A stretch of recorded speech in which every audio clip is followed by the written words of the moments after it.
السلام علیکم ورحمۃ اللہ وبرکاتہ۔ الحمدللہ رب العالمین الرحمن الرحیم مالک یوم الدین ایاک نعبد و ایاک نستعین۔ حضرت سامعین ناظرین بہن نے سوال کیا ہے کہ کیا اگر کسی عورت نے وضو کیا ہوا ہو تو اس کو کوئی غیر محرم آدمی کوئی پیار دے دے یا اس سے سلام کر لے یا اس کا سامنا ہو جائے تو کیا اس کا وضو ٹوٹ جائے گا، اس کو دوبارہ وضو کرنا چاہیے؟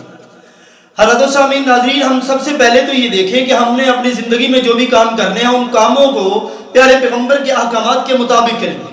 چونکہ ہم مسلمان اور مسلمان کی ساری زندگی جو ہے وہ قرآن و سنت کے مطابق گزرتی ہے۔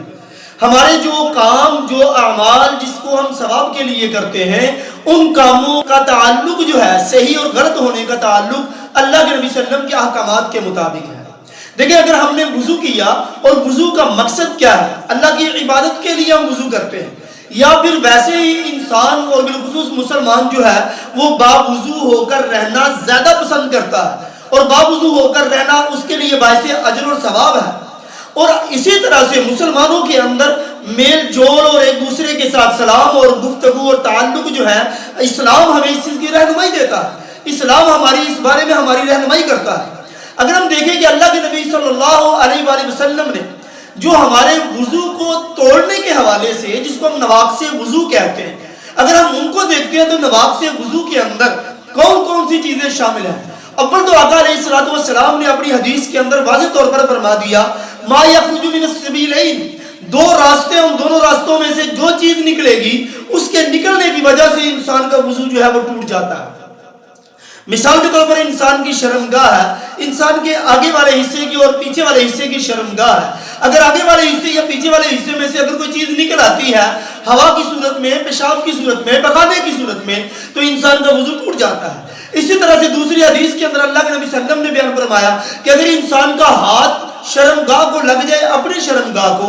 یا کسی دوسرے کی شرمگاہ کو ہاتھ لگ جائے کپڑے کے علاوہ، تو اس صورت میں بھی اس کا وضو ٹوٹ جاتا ہے۔ دیکھیں، یہ جو اگر ہم کسی عورت نے اگر وضو کیا اور وضو کرنے کے بعد کوئی اپنا رشتہ دار عزیز و اقارب جو قریبی رشتہ دار ہوتے ہیں اگر وہ آ جاتے ہیں، وہ آ کر بچیوں کو، چھوٹی بچیوں کو پیار دے دیتے ہیں، جیسے محبت کے ساتھ ان کے سر پہ ہاتھ رکھ دیتے ہیں، تو اس طرح سے ہاتھ رکھنے سے اگر یہ سوچیں گے اس کا وضو جو ہے وہ ٹوٹ گیا، اس کا وضو ختم ہو گیا، تو یہ بات ہمیں شریعت میں نہیں ملتی، اس لیے کہ یہ چیز نواقص وضو میں نہیں ہے۔ ہاں، وہ شخص تمہارے لیے غیر محرم تو ضرور ہے، لیکن ہے آپ کا عزیز، ہے آپ کا رشتہ دار، اس نے آپ کو چھوٹا سمجھتے ہوئے، بیٹی سمجھتے ہوئے، بچی سمجھتے ہوئے آپ کے سر پہ ہاتھ رکھا،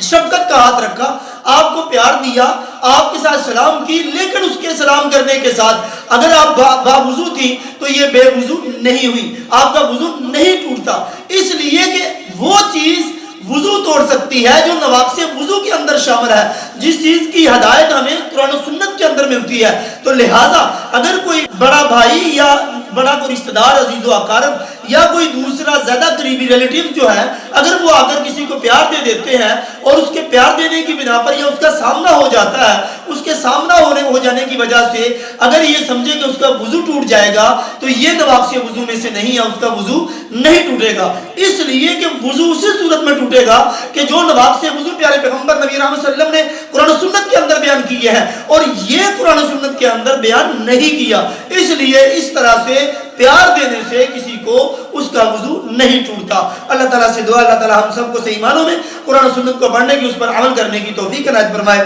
وآخر دعوانا الحمدللہ رب العالمین، والسلام۔